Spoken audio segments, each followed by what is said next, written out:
Hello, welcome to Let's Talk Ball, the YouTube channel where we discuss big picture NBA. On today's episode, we'll be looking at the Los Angeles Lakers. The Lakers just got Anthony Davis and had to give up pretty much everything except for Kyle Kuzma and LeBron James in the process. As well as they lost Magic Johnson and just had a whole lot of stuff go on this past year. So where do they go from here? As always, I'll give you a best case scenario, a worst case scenario, and one more likely on this episode of The Offseason, Los Angeles Lakers edition.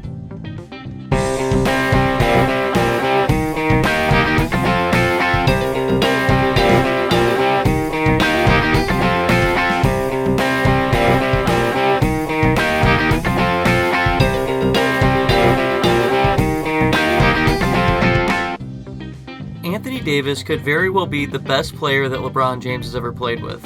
I would personally say Dwayne Wade might be better in his prime, but we also haven't seen Anthony Davis really play to his prime level yet. Also, I did have a video for the Lakers setup and wasn't able to publish it because then the trade happened. I actually said in the video that as long as they didn't give up Kyle Kuzma, they would have won this trade. And since they didn't give up Kuzma, I believe that they did win this trade. So where do they go from here? Well, their best case scenario probably looks something like this. They are able to push back the trade until July 30th, therefore they'll have enough cap space, which doesn't look like it's going to happen. Anthony Davis waives his $4 million trade kicker, and they go out and get either Kemba Walker or Kyrie Irving.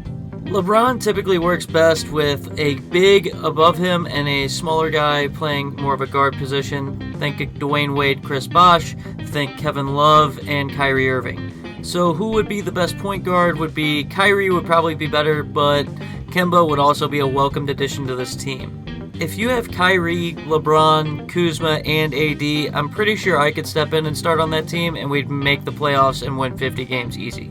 All they need to do if they do get Kyrie or Kemba would be just to surround them with ring chasers that will take veteran minimums like Channing Frye, players like that would come in, Vince Carter, someone like that. Their best case scenario is pretty cut and dry, and I think their worst case scenario is also pretty cut and dry. I know a lot of people here are going to think that is, they don't actually get one of these big guys in free agency. But my biggest worst case scenario for them is that they actually go and trade for Chris Paul after they miss out on free agency. The disgruntled point guard in Houston is apparently trying to get out. He is a very, very good player and is a first ballot Hall of Fame point guard. However, he is 34 years old, he is undersized at 6 foot still, he's still a great player, but he's not been staying on the court.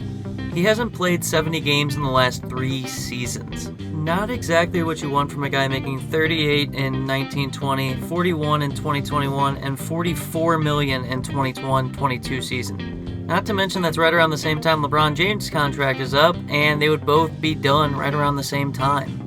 And you have an unprotected pick going to the New Orleans Pelicans at that time. So you would have no money to pay for any other players, and you would be committing to a old point guard long term. That's not exactly a recipe for success. Now, what would their most likely scenario be?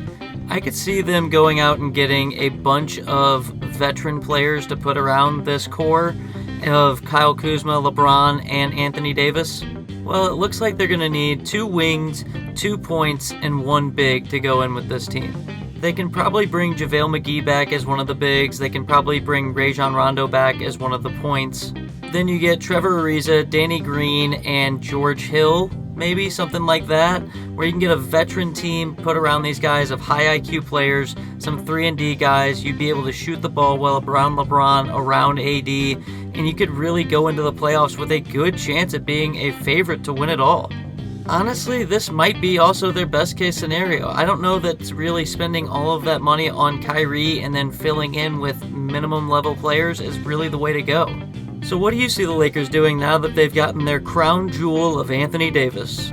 Is Kyle Kuzma good enough to be considered the 3rd star of a big 3? Don't forget to like and subscribe, comment down below, and let me know what you think. Thanks for watching.